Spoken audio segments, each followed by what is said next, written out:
नमस्कार, आप देख रहे हैं स्पेशल रिपोर्ट न्यूज रूम से। आपके साथ मैं हूं अंजना ओम कश्यप। आज गुजरात के कच्छ से प्रधानमंत्री नरेंद्र मोदी ने किसानों को धरना छोड़ चर्चा करने का संदेश दिया। ये रिपोर्ट आपको पूरी हम दिखाएंगे विस्तार से, लेकिन उससे पहले बात उस धरती की जहां पर आज प्रधानमंत्री थे। कच्छ भूकंप की त्रासदी, बंजर भूमि का वो जो वहां पर हाल रहता है, इन सब को झेलने वाले कच्छ में प्रधानमंत्री नरेंद्र मोदी ने कई घोषणाएं की है, जैसे कायाकल्प का एक पूरा दस्तावेज वहां के लिए तैयार हो। पहले वो देखिए।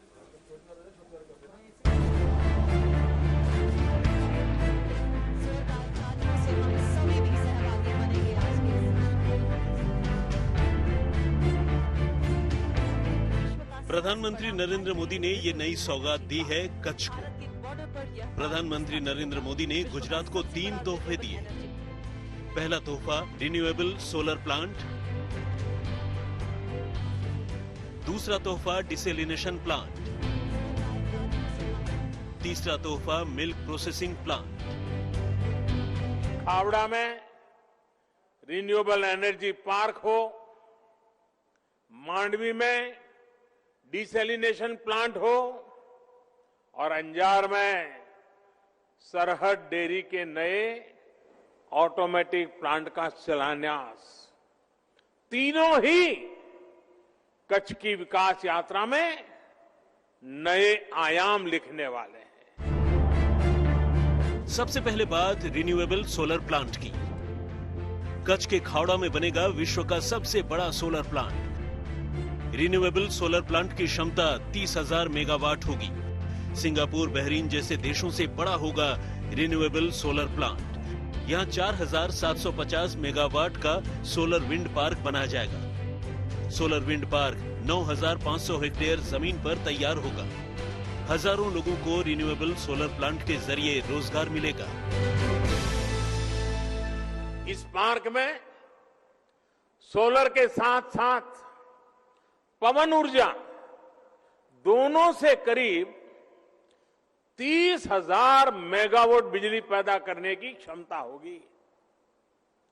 इस रिन्यूएबल एनर्जी पार्क में करीब 1.5 लाख करोड़ रुपए का निवेश होगा। एक दौर था जब कच्छ के सिर्फ 20% इलाके में पानी था। पानी की भारी किल्लत थी, मगर अब यहाँ प्रसन्नता का पारावार है। यहाँ डिसेलिनेशन प्लांट बनाया जाएगा। डिसेलिनेशन प्लांट कच्छ के मांडवी में बनाया जाएगा। इस प्लांट के जरिए समुद्र के खारे पानी को मीठे पानी में तब्दील किया जाएगा। समुद्र के पानी को पीने के पानी में बदलने की क्षमता हर दिन 1,000 लाख लीटर होगी। प्लांट के जरिए कच्छ में पानी की समस्याएं खत्म होंगी। क्षेत्र के 8 लाख लोगों को पीने के पानी की सप्लाई की जा सकेगी। Desalination plant, Narmada grid, SAUNI network और वेस्ट वाटर ट्रीटमेंट जैसे प्रयासों को और विस्तार देगा। पानी सफाई का ये प्लांट जब तैयार हो जाएगा तो इससे मांडवी के अलावा मुंद्रा, नखत्राना, लखपत और अबड़ासा के लाखों परिवारों को इसका लाभ होगा। प्रधानमंत्री मोदी ने गुजरात को जो तीसरी सौगात दी है उसका नाम है मिल्क प्रोसेसिंग प्लांट। 121 करोड़ की लागत से तैयार होगा milk processing plant. Automatic milk processing और पैकेजिंग प्लांट कच्छ के अंजार में बनाया जाएगा और इसे 121 करोड़ रुपए की लागत से तैयार किया जाएगा। इसमें से हर दिन करीब 2 लाख लीटर दूध की प्रोसेसिंग की जा सकेगी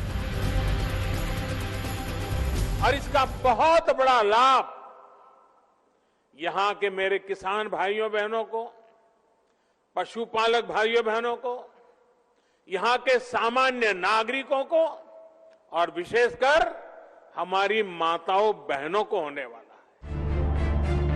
गुजरात का विकास मॉडल पहले से ही पूरी दुनिया में विख्यात है। अब कच्छ में बनने वाले ये 3 प्रोजेक्ट पूरी दुनिया को आकर्षित करेंगे। इसके अलावा कच्छ के लोगों के जीवन में बड़े बदलाव भी होंगे। कच्छ से गोपी घांगर के साथ आज तक ब्यूरो। तो गए तो थे प्रधानमंत्री कच्छ में सौगातों की बारिश करने के लिए, लेकिन दूसरी तरफ आज इस सिख किसानों से भी उन्होंने मुलाकात की। दरअसल ये वो सिख किसान हैं जो पंजाब से यहां कच्छ की मुश्किल जो सरहदें हैं उसकी पहरेदारी के लिए दशकों पहले लाकर बसाए गए थे। उनसे मुलाकात की प्रधानमंत्री ने और उनसे बातचीत के जरिए एक संदेश दिया उन किसानों को भी जो धरने पर बैठे हैं हरियाणा पंजाब से आकर दिल्ली की सरहद पर।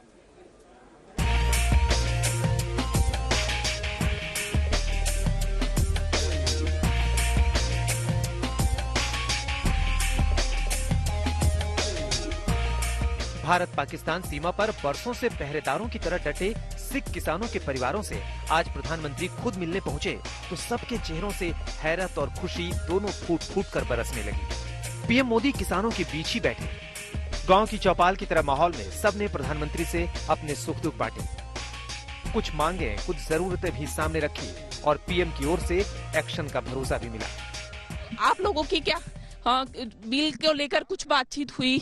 नहीं हुई, सिर्फ लखपत गुरुद्वारे को लेकर बातचीत हुई। हम आए गुरुद्वारे के लिए ही है। क्या आप लोगों की क्या बात थी?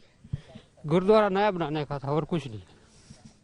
अच्छा, तो कहीं किसान बिल को लेकर जिस तरीके से आंदोलन चल रहा है उसको लेकर कुछ बात नहीं। कच्छ के किसानों से मुलाकात के बाद पीएम ने कच्छ के ही मंच से देश भर के किसानों के सामने भी अपनी बात रखी।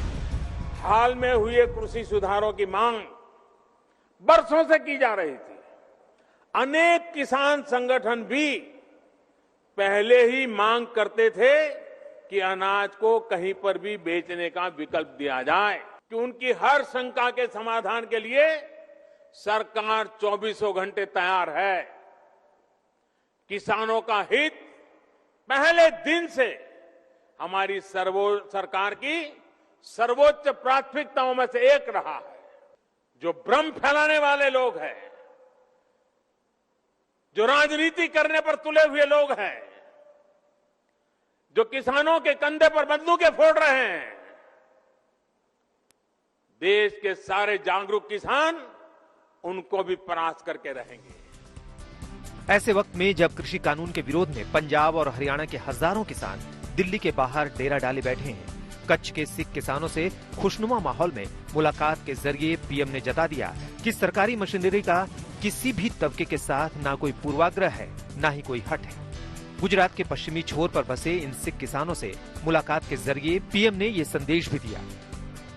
कच्छ में करीब 5000 सिख परिवार हैं। इनकी बसहाट कच्छ के लखपत इलाके में है। लखपत गुरुद्वारे के जीर्णोद्धार की इनकी पुरानी मांग है। सिख किसानों के मुताबिक गुरुद्वारे के लिए पीएम से भरोसा मिला है। कच्छ के ये सिख किसान 1965 के भारत पाकिस्तान युद्ध के बाद तत्कालीन पीएम लाल बहादुर शास्त्री की अपील पर यहाँ बसने आए थे। इस बंजर इलाके में पंजाब से आए इन किसानों ने सरहद की पहरेदारी के साथ जिंदगी की नई शुरुआत की थी। मोदी सरकार को भी आज की इस मुलाकात के जरिए पंजाब हरियाणा के किसानों के साथ संबंधों की एक नई शुरुआत की उम्मीद है। कच्छ में प्रधानमंत्री सिख किसानों को मिले, लेकिन जब मंच पे गए तो विपक्ष पर निशाना साधते हुए किसानों को साफ साफ शब्दों में एक संदेश भी दे दिया। हालांकि अब देखना बेहद दिलचस्प होगा कि किसान आंदोलन पे प्रधानमंत्री के इस संदेश का कितना असर होता है। कैमरामैन उज्जवल ओझा के साथ गोपी घांगर, कच्छ आज तक। हालांकि आपको बता दें, प्रधानमंत्री नरेंद्र मोदी ने संदेश तो साफ दिया है, लेकिन किसान अभी भी पैर पीछे खींचने को तैयार नहीं है। उनकी एक ही मांग है कि हर हाल में कृषि कानून वापस हो। वो किसी भी सूरत में उससे कम पर मानने को तैयार नहीं है। सरकार की अपील का असर नहीं हुआ है। प्रधानमंत्री नरेंद्र मोदी की भी अपील का असर नहीं हुआ है। कानून रद्द होने से कम पर समझौता नहीं होगा, ये किसान नेताओं ने कहा। तो अब आइए, सरकार का पक्ष, प्रधानमंत्री ने क्या कहा हमने आपको सुना दिया। अब सुनाते हैं किसान नेता कैसे अड़े हुए हैं। कृषि कानून वापस हो, तीनों कृषि बिल, तभी बात की सूरत बनी। कच्छ के रण में पीएम ने सिख किसानों से मुलाकात की और देश के किसानों को संदेश दिया कि सरकार आपके साथ है, खिलाफ नहीं। लेकिन दिल्ली के चारों डटे किसानों पर पीएम की अपील बेअसर रही।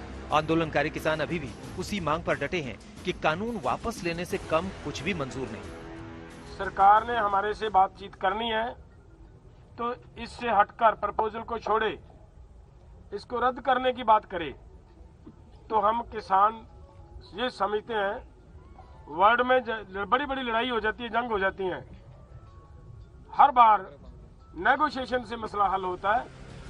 किसान न बातचीत की टेबल पर लौटने को तैयार हैं, न पैर पीछे खींचने को, बल्कि पंजाब हरियाणा से किसानों के कई दल दिल्ली की सीमाओं पर लगातार पहुंच रहे हैं। जमावड़ा बढ़ता देख बॉर्डर पर पुलिस की तैनाती भी बढ़ा दी गई है।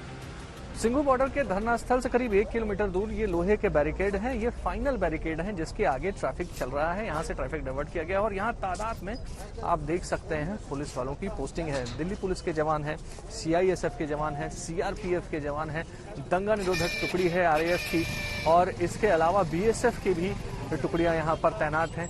आप देख सकते हैं दंगा नियंत्रण के लिए जितनी भी तरह के उपकरण हैं, जितने भी तरह के इक्विपमेंट्स हैं, उनसे लैस हैं ये लोग, और ये पूरा एक छावनी के तौर पर ये पूरा इलाका तब्दील हो चुका है। उधर सरकार किसान आंदोलन के मुद्दे पर अपनी भी पुरजोर तैयारी कर रही है। कृषि मंत्री से अलग अलग राज्यों के किसान संगठनों के प्रतिनिधि लगातार मिलकर नए कानूनों के प्रति समर्थन जता रहे हैं। भरोसे और समर्थन वाली ये मुलाकात आज भी जारी रही। उन्होंने इन तीनों कृषि सुधार बिलों का बहुत ताकत से समर्थन किया है और उन्होंने कहा है कि हम बिलों के साथ हैं, सरकार के साथ हैं। कृषि में ऐसे सुधार बिलों की अपेक्षा लंबे समय से थी, मोदी जी के नेतृत्व में पूरी हुई है।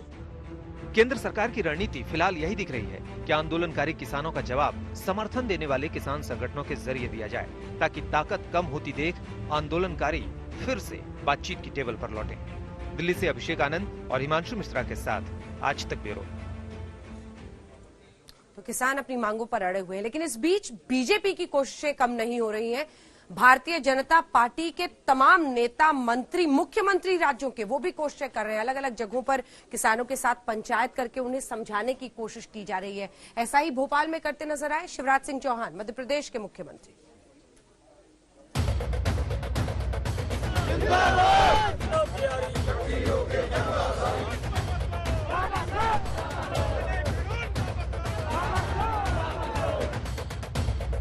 एक तरफ दिल्ली में किसानों ने सरकार के खिलाफ मोर्चा खोल रखा है, तो दूसरी ओर सरकार पूरे देश में अलग अलग सभाएं करके किसानों को नए कृषि कानून के फायदे गिनाने में लगी है। इसी कड़ी में मध्य प्रदेश में बीजेपी 2 दिन तक किसानों का भ्रम दूर करने के लिए सभाएं कर रही है। ये उसी में से एक सभा की तस्वीर है। मुख्यमंत्री शिवराज सिंह चौहान किसानों को समझाने का प्रयास कर रहे हैं कि कैसे नए कानून उनकी जिंदगी को बेहतर बनाएंगे। और ये सुन लो मेरे बहनों और भाइयों, मंडी बंद नहीं होगी। शिवराज सिंह चौहान कह रहा है मध्य प्रदेश की धरती पर और देश में कहीं भी मंडी बंद नहीं होगी। मंडी चलती रहेगी और बढ़िया मंडी बनाएंगे, किसान की मर्जी अपनी फसल कहीं बेचे। शिवराज सिंह चौहान ने किसानों को एक तरफ समझाया तो दूसरी तरफ विपक्ष पर भी करारा हमला बोला। सीधे सीधे आरोप लगाया कि विपक्ष किसानों को बरगला रहा है, उनके मन में नए कानूनों को लेकर भ्रम फैला रहा है। लेकिन ये 3 किसान कानून क्या है जिनके विरोध में घड़ियाली आंसू बहाए जा रहे हैं, और ये वो बाहर है जो मैदान में मोदी का मुकाबला ही नहीं कर सकते। मोदी जी का नाम सुन के पसीना आ जाता है। एक के बाद एक चुनाव हारते जा रहे हैं और कुछ नहीं मिला तो किसान के कंधे पे रख के बंदूक चलाओ। किसान विरोधी कानून, क्या किसान विरोध है? और वो कर रहे हैं विरोध राहुल गांधी, जिनको यही पता नहीं कि आज जमीन के नीचे होता है कि जमीन के ऊपर होता है। बीजेपी 9 संभागों में 7 बड़ी सभाएं करेगी। कल शिवराज सिंह चौहान जबलपुर, रीवा और शहडोल में सभाएं करेंगे। शिवराज सिंह चौहान के अलावा ग्वालियर में कल ज्योतिरादित्य सिंधिया किसान सभा करेंगे। सिंधिया की सभा में कृषि मंत्री नरेंद्र सिंह तोमर भी मौजूद रहेंगे। बीजेपी का मकसद साफ है कि वो किसी भी हाल में ये संदेश देने की कोशिश में है कि नए कृषि कानूनों में जिस तरह से कमियां निकाली जा रही हैं, वैसा बिल्कुल नहीं है। जिस तरह से कानून को लेकर विरोध प्रदर्शन हो रहा है, वो गैर जरूरी है।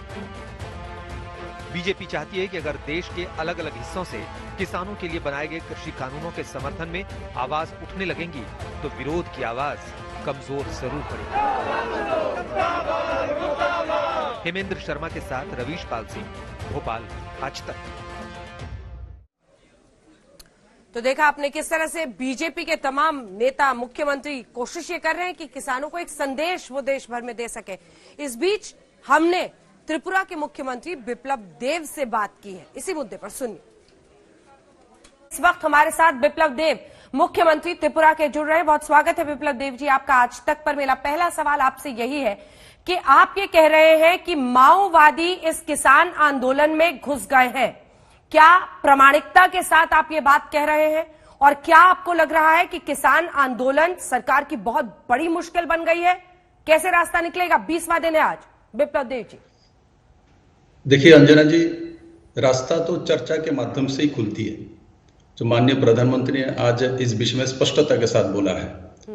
मैं सिर्फ आपको यही बताना चाहता हूं पूरे देशवासियों को कि मेरे राज्य में कम्युनिस्ट 25 साल लगातार रही है और उससे पहले 10 साल लगातार रही, 35 साल कम्युनिस्टों का सरकार है। और कम्युनिस्ट इस आंदोलन में जो हमारे पवित्र किसान अन्नदाता दिल्ली में बैठे हुए हैं, इसमें माओवादी तत्व और देश विरोधी तत्व एक साथ हो चुका है, घुसपैठ कर चुका है।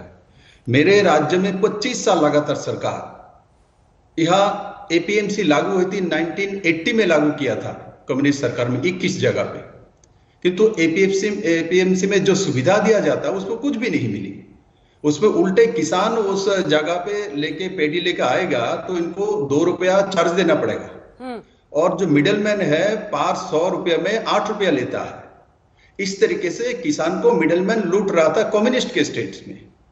और साथ ही साथ त्रिपुरा में कभी भी कम्युनिस्ट ने एमएसपी लागू नहीं किया। माननीय प्रधानमंत्री जब पूरे देश भर में एमएसपी लागू की तब त्रिपुरा में कम्युनिस्ट सरकार थी, किंतु त्रिपुरा में एमएसपी लागू नहीं हुई, मिनिमम सपोर्ट प्राइस किसानों को नहीं मिल रहा था। त्रिपुरा में 10 से 12 रुपया धान पर किलो बिकता था, और किसान को एक कम्युनिस्ट आंदोलन में लेके जाते थे, खेत मजदूर का आप आंदोलन करो तो आपका धान का रेट बढ़ जाएगा। आंदोलन से धान का रेट नहीं बढ़ती, सिस्टम में आना पड़ता है। और त्रिपुरा के सभी किसानों को खेती से लाके रास्ते में खड़ा कर दिया 25 साल में। और किसान खेती इसलिए नहीं कर रहा था त्रिपुरा में क्योंकि उनका लागत जो होती थी उससे कम हो उनका जो फसल बिकता है। हाँ। ये नया भारतीय जनता पार्टी सरकार आने के बाद बिप्लब जी, ये सब तो आपको किसानों को समझाना है ना सर। सवाल तो ये है कि किसान नहीं समझ रहे, तो विपक्ष का कहना है कि चूंकि किसानों से आपकी बात बन नहीं पा रही है तो आप किसान आंदोलन को ही बदनाम करने के लिए इस तरह की बातें कर रहे हैं। मैं अंजना जी आपके माध्यम से, आपके चैनल के माध्यम से मेरे पवित्र किसान बंधुओं को मैं आमंत्रण करना चाहता हूँ। त्रिपुरा सरकार एक टीम को वहां से दिल्ली से आना चाहे तो मैं इनको निवेदन करना चाहता हूँ, स्वागत करना चाहता हूँ। आप त्रिपुरा में आइए और कम्युनिस्ट ने किसान के लिए क्या किया उसको देखिए, वास्तव देख के जाइए। उसके बाद आप लोग जरूर अपना हक के लिए लड़िए। चर्चा में माननीय प्रधानमंत्री जी ने बुलाया है वो जाइए, किंतु प्रैक्टिकल देख के आइए। आइए ना त्रिपुरा में 25 साल में क्या किया। 2017-18 तक यहाँ तो एग्रीकल्चर ग्रोथ मात्र 6.4%। 2 साल की मोदी सरकार त्रिपुरा में जब बीजेपी सरकार आई है अभी 13.5% त्रिपुरा में। पार कैपिटा इनकम त्रिपुरा में 1,04,000 के आसपास थे कम्युनिस्ट के समय। आज 2 साल में त्रिपुरा में पार कैपिटा इनकम 1,25,000 के ऊपर हो गया, मैंने 23% बढ़ी है। त्रिपुरा के डोमेस्टिक जो प्रोडक्शन है इसमें 32% किसान है। तो ये नया सरकार आने के बाद जब एमएसपी लागू हुई, एफसीआई के माध्यम से प्रोक्योरमेंट किया त्रिपुरा में, तो 18 रुपया 15 पैसा रेट हुआ धान की, जो कि 10 से 12 रुपया थी। त्रिपुरा में किसान सम्मान निधि हमने ढंग से लागू किया, 2,22,000 किसानों को परिवार को मिलती है, और इसमें 229 करोड़ रुपया किसान के पास गए। एफसीआई के माध्यम से प्रोक्योरमेंट करने के बाद 86 करोड़ रुपया त्रिपुरा के गरीब किसानों के पास गया। तो ये सब कम्युनिस्ट के समय नहीं किया। आज किसानों को ये लोग भ्रमित कर रहा है, कम्युनिस्ट भ्रमित करना ही उनका काम है। मैं इसीलिए बोल रहा हूं कि मेरा जन्म इस भूमि में हुई है, कम्युनिस्ट को मैं छोटे से देखा हूं। लोगों को भ्रमित करना इनका काम है। किसानों को भ्रमित करके त्रिपुरा को किसान को खत्म कर दिया था। आज त्रिपुरा के किसान कभी भी आंदोलन में नहीं जाता, खेती में आपको मिलेगा जाके। तो मैं आपके माध्यम से किसान बंधुओं को स्वागत करना चाहता हूं। मेरे किसान मित्रों, मेरे अन्नदाता, आइए त्रिपुरा में देख के जाइए। जो मैं कह रहा हूं सटीक बोल रहा हूं ना गलत बोल रहा हूं, आप लोग जांच करके निर्णय लीजिए।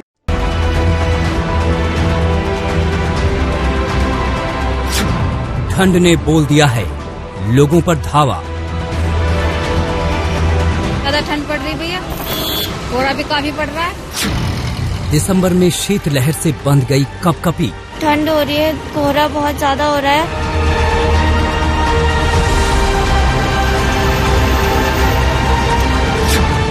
दिल्ली में ठंड ने तोड़ दिया सीजन का रिकॉर्ड। दिल्ली में पारा पहुंच गया 4.1 डिग्री सेल्सियस। पहाड़ों पर बर्फबारी से मैदानों में कांपने लगे लोग। 2 दिन से बहुत ज्यादा सर्दी पड़ रही है, शाम को घरों से निकलना भारी पड़ रहा है। अभी तो ये शुरुआत है, आगे ठंड जोरदार है। स्पेशल रिपोर्ट में न्यूज़ रूम से फिर आपका स्वागत है। आपके साथ मैं हूं अंजना ओम कश्यप। ठंड जबरदस्त है, वाकई एक दूसरे से मिलते ही बस एक ही लाइन मुंह से निकलती है, बहुत ठंड है। खास तौर पर जो लोग दिल्ली में हैं वो इस ठंड को महसूस कर रहे हैं। तापमान के हिसाब से अगर हम देखें तो आज सबसे ठंडा दिन अभी तक का रहा है दिल्ली के लिए। 4.1 डिग्री तापमान था सुबह सुबह।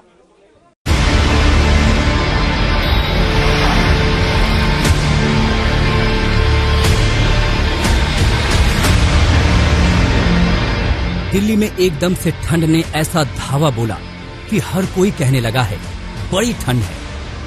परसों से ठंड ज्यादा बढ़ गई है, तो सुबह शाम बच्चों के साथ निकलने में, पार्क वगैरह जाने में अवॉइड कर रहे हैं। लोग घरों में ज्यादा इस समय कैद रहते हैं ठंडी की वजह से। ठंड बहुत है, लेकिन मेरा बर्थडे है इसलिए आना बनता है। तो इसलिए भी सेलिब्रेट करने के लिए हम मॉल आए हुए हैं। 2-3 दिन से बढ़िया सर्दी, मतलब पहले इतनी नहीं थी, फिर वही अचानक से टेम्परेचर क्लाइमेट चेंज। शीत लहर चल रही है और ऐसा लग रहा है कि जैसे हड्डियों से पार हो रही है।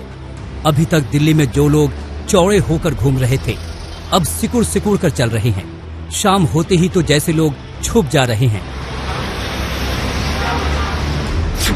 दिल्ली में ठंड ने अभी से तोड़ दिया रिकॉर्ड। मंगलवार को 4.1 डिग्री सेल्सियस पहुंच गया पारा।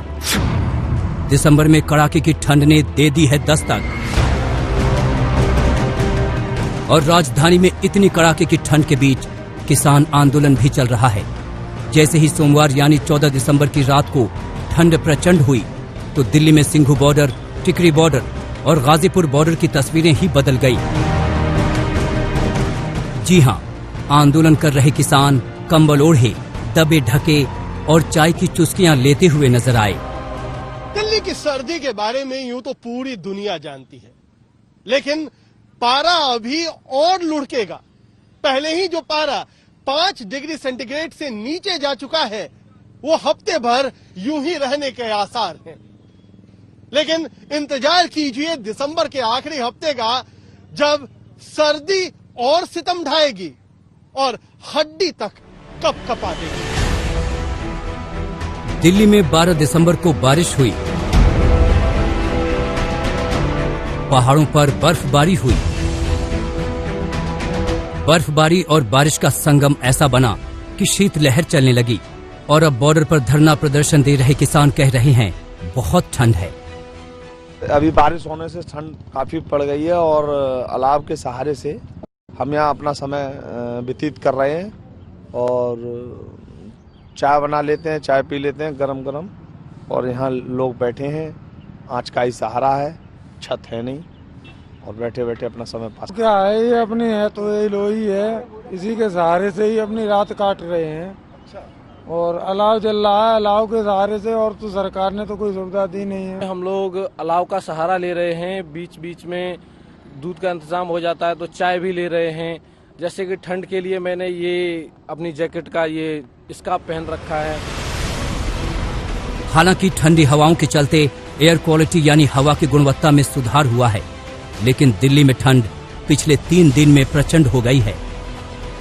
दिल्ली में ठंड का आलम यह है कि मंगलवार को न्यूनतम तापमान 4.1 डिग्री सेल्सियस पहुंच गया, जो इस सीजन का सबसे ठंडा दिन है। दिल्ली में पारा कितनी तेजी से गिरा है वो समझिए। सोमवार यानी 14 दिसंबर को न्यूनतम तापमान 8.5 डिग्री सेल्सियस था, जबकि रविवार को न्यूनतम तापमान 11.5 डिग्री सेल्सियस था।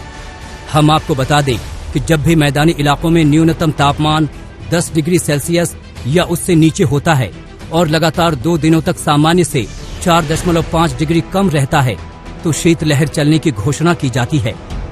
दिल्ली में कोल्ड वेव कंडीशन है, यानी कि इस इलाके में कोल्ड डे कंडीशन है, लेकिन दिल्ली में कोल्ड वेव कंडीशन आई है। जो 13.6 डिग्री था 12 तारीख को तापमान, वो आज घट करके 4.1 रह गया, यानी कि कम से कम 10 डिग्री गिरावट देखी गई केवल 3 दिनों के अंदर। और इस समय दिल्ली का जो न्यूनतम तापमान है वो सामान्य से 5 डिग्री कम है और मैक्सिमम टेम्परेचर 19.4 डिग्री था, जो सामान्य से 4 डिग्री कम है। तो कोल्ड वेव कंडीशन अब आ गई है दिल्ली में, कड़ाके की सर्दी है सुबह के समय, लेकिन क्योंकि जैसे ही सूरज निकलता है, धूप निकल जाती है, तो लोगों को इतना एहसास नहीं हो रहा है। अब धीरे धीरे कोल्ड डे कंडीशन आने की भी संभावना बन रही है। हालांकि जो कोल्ड डे लाइक कंडीशन बन चुकी है, क्योंकि पालम में जो मैक्सिमम टेम्परेचर था केवल 17 डिग्री था, यानी कि अगर 16 डिग्री हो जाता तो कोल्ड डे कंडीशन बन सकती थी। मौसम विभाग का कहना है कि 2-3 दिनों में उत्तर भारत में रात के तापमान में 3 से 5 डिग्री सेल्सियस की गिरावट आएगी। सिर्फ दिल्ली ही नहीं बल्कि पंजाब में ठंड का प्रकोप बढ़ेगा, जबकि हरियाणा, चंडीगढ़ और उत्तर पश्चिम राजस्थान में भी ठंड रिकॉर्ड तोड़ सकती है। तापमान गिरने से उत्तर भारत के अधिकतर हिस्से में कोहरे का असर दिखने लगा है। गाजीपुर बॉर्डर से कुमार कोड़ाल के साथ आज तक ब्यूरो। अब वजह भी तो समझिए, दिल्ली एनसीआर में अगर ठंड बढ़ रही है तो इसकी एक बड़ी वजह है पहाड़ों पर बर्फबारी।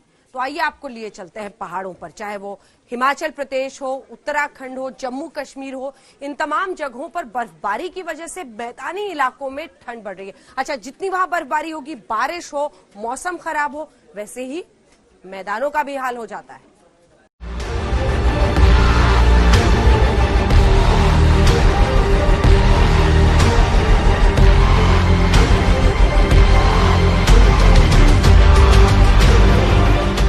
पहाड़ों पर एक बार फिर से बर्फ गिरने का सिलसिला शुरू हो गया है। उत्तराखंड, हिमाचल से लेकर जम्मू कश्मीर तक सभी जगहों पर भारी बर्फबारी हो रही है। इन राज्यों की ज्यादातर जगहें बर्फ की सफेद चादर से घिरी नजर आ रही हैं। बर्फबारी से कई स्थानों पर राहत तो कई से आफत की खबरें सामने आ रही हैं। कश्मीर के कई इलाकों से हिमस्खलन की भी खबरें आई हैं। इससे स्थानीय लोगों के लिए मुश्किलें बढ़ गई हैं। ये है केदारनाथ धाम की तस्वीरें। केदारनाथ धाम में इन दिनों जमकर बर्फबारी हो रही है। यहाँ 4 फीट से अधिक बर्फबारी हो चुकी है। केदारनाथ धाम को जोड़ने वाला 18 किलोमीटर पैदल मार्ग भी बर्फ से ढका हुआ है। भयंकर बर्फबारी के चलते पुनर्निर्माण के सभी काम रोक दिए गए हैं। मजदूर कर्मचारी नीचे लौट आए हैं, जबकि केदारनाथ में तैनात पुलिसकर्मी भी गौरीकुंड लौट आए हैं। केदारनाथ में इतनी ठंड है कि यहाँ पीने का पानी भी जमने लगा है। आप तस्वीरों में भी देख सकते हैं कि केदारनाथ धाम में चारों ओर सिर्फ बर्फ ही बर्फ है। वहाँ दूर दूर तक कोई नहीं है।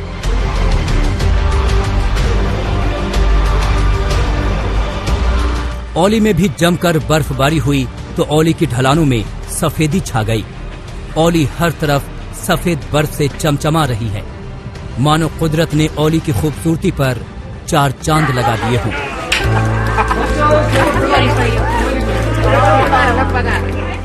धूप खिलने के साथ ही औली की खूबसूरती 4 गुना बढ़ गई है। औली में पर्यटकों की ऐसी भीड़ बढ़ी कि जहां तक नजर घुमाओ वहां सिर्फ और सिर्फ बर्फ ही बर्फ, और बर्फ के ऊपर हर तरफ बड़ी संख्या में पर्यटक दिखाई दे रहे हैं।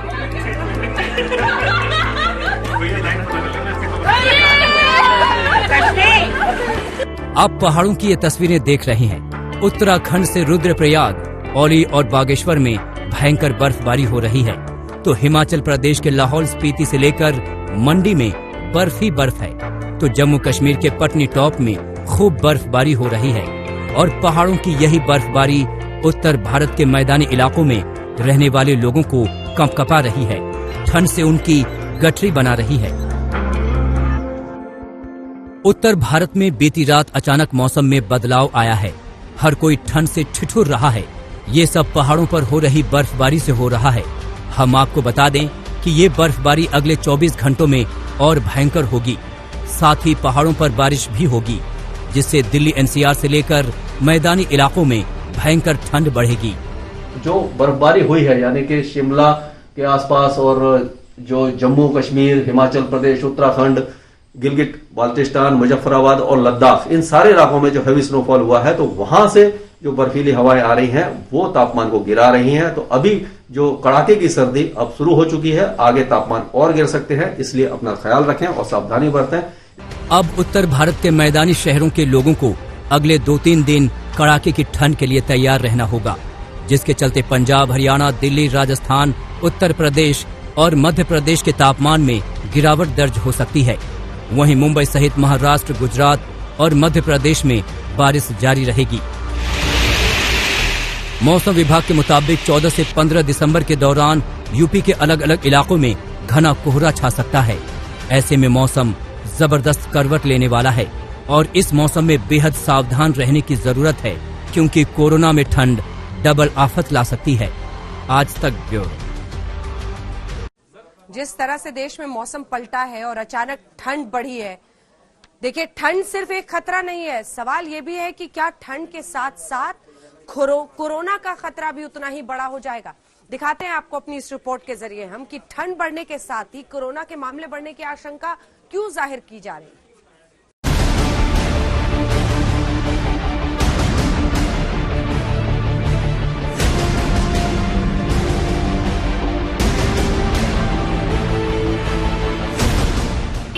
सर्दी लेट आई है और जैसे कि कोरोना भी चल रहा है, तो सर्दी में कोरोना के बढ़ने के चांसेस भी है। तो सर्दी को एंजॉय करा जाएगा, क्योंकि गर्मी से तो इतना जूझते हैं हम, तो सर्दी का इंतजार रहता है, तो काफी मजा आएगा कि सर्दी आ गई है। देश में कोरोना पर जैसे ही गुड न्यूज आई है, वैसे ही कड़ाके की ठंड ने कोरोना की दहशत और बढ़ा दी है।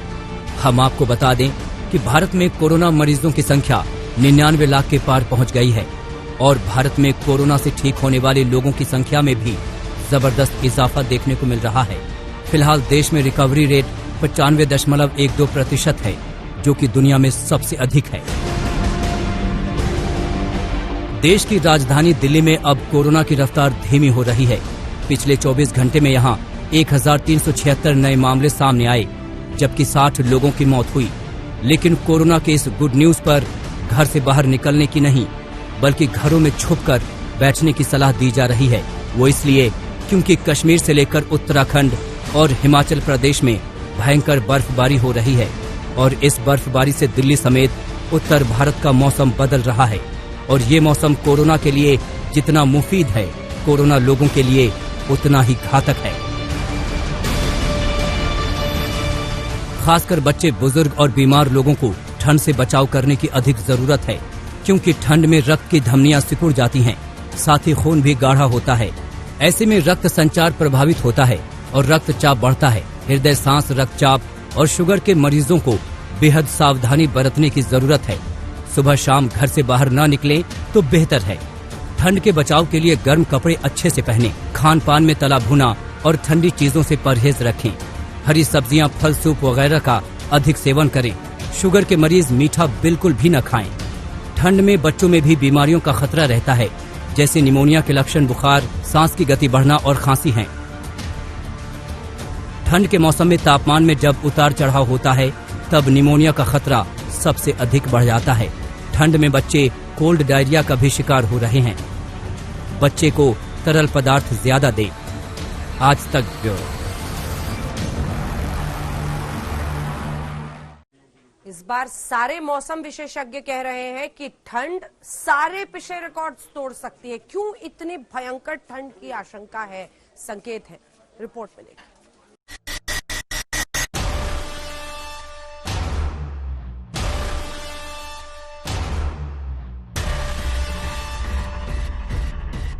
देश में अचानक मौसम में तगड़ा बदलाव आया है। खासकर उत्तर भारत के कई राज्यों में पारा तेजी से लुढ़का है।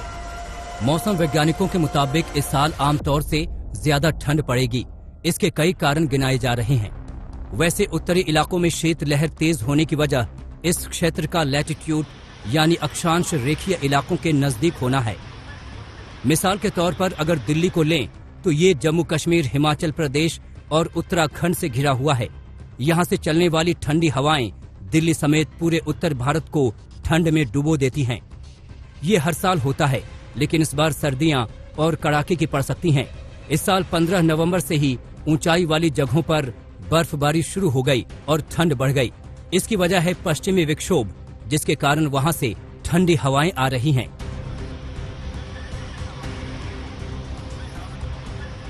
ला नीना के चलते इस बार ज्यादा कड़ाके की सर्दी पड़ेगी। इस समय केंद्रीय और पूर्वी प्रशांत महासागर क्षेत्र में सतह का तापमान सामान्य से नीचे है। प्रशांत महासागर के भूमध्य रेखीय क्षेत्र में मध्यम ला नीना की स्थिति बन रही है। इस बात की संभावना है कि ये स्थिति सर्दियों के अंत तक बनी रहेगी। और सुबह सुबह जब निकलते हैं यहाँ से तो ज्यादा कोहरा रहता है, मौसम ज्यादा ठंडा है। जैसे वो बरसात पड़ी है तब से मौसम और ठंडी हवा जो बढ़ी है, बहुत ज्यादा मात्रा में ठंडा है। इसको भी देखो डबल कई बार पहन रखा है, मैंने ही पहन रखा है। मौसम विभाग 2016 से सर्दियों को लेकर भविष्यवाणी कर रहा है। ये पहली बार है जब मौसम एजेंसी ने कड़ाके की सर्दी पड़ने की भविष्यवाणी की है। आज तक ब्यूरो। इसके साथ स्पेशल रिपोर्ट में न्यूज रूम से इतना ही। देश दुनिया की बाकी खबरों के लिए आप देखते रहिए आज तक।